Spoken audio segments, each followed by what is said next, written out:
Hello and welcome to World Talks on TVP World with me, Ashim Kumar. After more than 25 years of negotiations, the EU-Mercosur trade agreement has finally moved forward, promising tariff reductions, market access and new economic opportunities for Europe. Yet, the deal remains politically divisive. Farmers fear immediate losses, industrialists eye long-term gains, and strategic competition with China adds a new dimension. To break down what the agreement really means for Poland, a European industry, and geopolitics, we're joined by Jerzy Kwieciński. He's Vice President of the Polish Chamber of Commerce and former Minister of Finance and Investment. Welcome to TVP World, sir, and thank you for taking the time. Thank you very much for invitation. I'm very pleased to be with you today. You're very welcome, sir. You're very welcome. So, very divisive topic. The Mercosur deal has finally been passed by the European Union. There have been a few objections, a couple of abstentions and so on. But it's going through, and it is finally, after 25 years, going to be signed. But not everybody is happy, and I think initially of Polish farmers. Talk us through why they are not happy. The fears of farmers are not only in Poland, but also the farmers in other countries, Belgium, France, Spain, Germany. So the process has been spread over the whole European, continent, considering that. And you rightly pointed out to the fact that this trade agreement has been negotiated for 25 years. And this agreement is the largest of all the agreements the European Union has so far negotiated with, establishing a free trade zone for about 800 million people. So that is really something significant.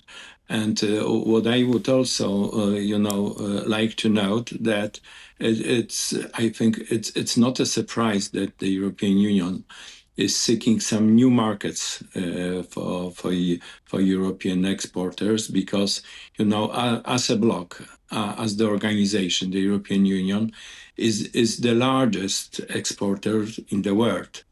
If we take individual countries, this is of course China, then followed by US, and out of the European countries, Germany is number 3, but within the first 10 biggest exporters in the world, we have 4 EU members. So I'm saying by that, that the trade is extremely important, for the European Union. But that is important, but why? Because it looks that the fears of farmers having been vanished, having been spread out over this 25 years protest. So that means that is not, something is not working.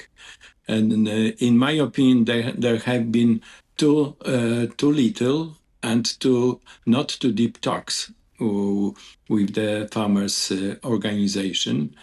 And that the negotiations were very much over that time focusing on industrialists. And no doubt that this agreement is very important and it is very needed for our European products.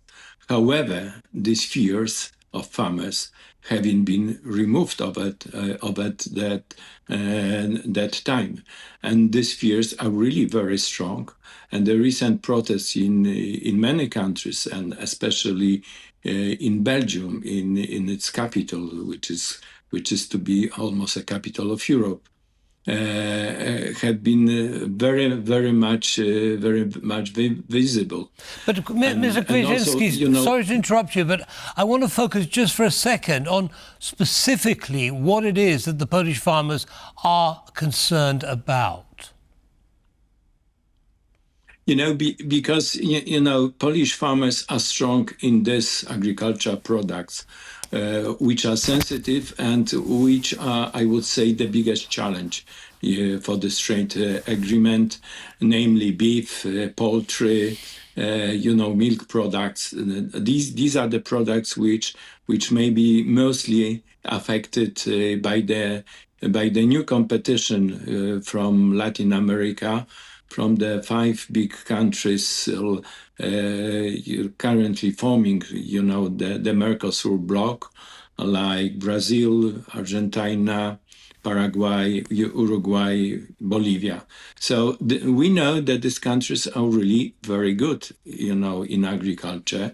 However, they do not have to feel the same standards as the European farmers. Concerning safety on foods, concerning climate policy, and so on. So the European farmers have right fears that the farmers in the Latin countries will be in the preferential terms. Understood. So what protection are the farmers in Europe being given against these risks? The safeguards which have been established are the quotas. 1.6% of the European consumption of beef, 1.4% of poultry, and the main safeguard is that if the prices of these products with the sensitive goods, if they drop below 5%, so then this these tariffs, elimination of these tariffs will be blocked, will be stopped. However, the farmers are afraid that what is promised will not work as it is. As it is promised. Also, the European Union is going to establish a special 6.3 billion euro fund, which is to support the farmers which may be affected by. Understood. Understood. Yeah. Mr. Kwieciński, unfortunately, we've only got a few seconds left. Very quickly, if you would, please. What are the major benefits that countries expect? And I'm talking again specifically about Poland. How will Poland benefit? Poland may benefit directly and indirectly because we are one of the key trade partners for Germany, and Germany certainly will be the biggest beneficiary of this trade agreement with its machinery, automotive, chemical products, which will be much more freely flow into the Latin America countries. So certainly Poland will benefit in the area of manufacturing sector. However, the biggest challenge, as I say, is the agriculture sector, which may be affected by the results of this trade agreement. Understand. So quite a fragmented picture. Mr. Kwieciński, thank you very much indeed for sharing your analysis with our audience. Thank you very much. And have a good evening, sir. Thank you, and to you too, and to all the people who are listening to us. All the best. Have a good night. Thank you. And that brings us to the end of this episode of World Talks. Don't go away. Lots more coming up. Goodbye.